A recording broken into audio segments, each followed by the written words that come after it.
This is the Hyper Base Mix. It's an emulation system that you could use with your PC with an emulation front end and all the emulators pre-configured and ready to rock, and it's 5 terabytes loaded with retro games. What the heck, man? This is too good to be true. Am I dreaming? Somebody pinch me. Ow.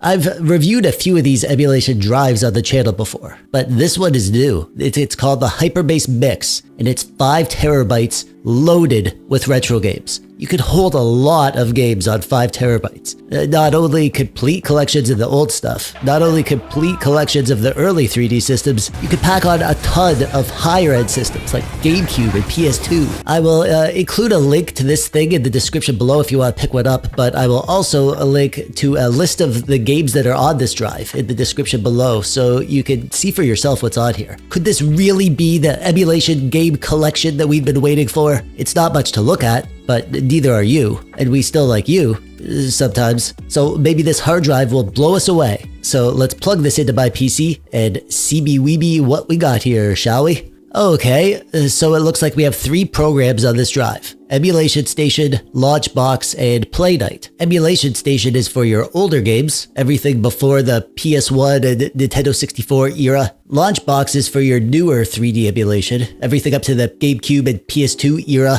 And Play Night is some other stuff that we'll talk about later. So let's tackle this in 3 sections. We'll do each of these game collections and programs separately. So that means we should probably start at the beginning. Thank God. The beginning of the ROM collection hard drive emulation station thing. Oh, right. Well, here's Emulation Station.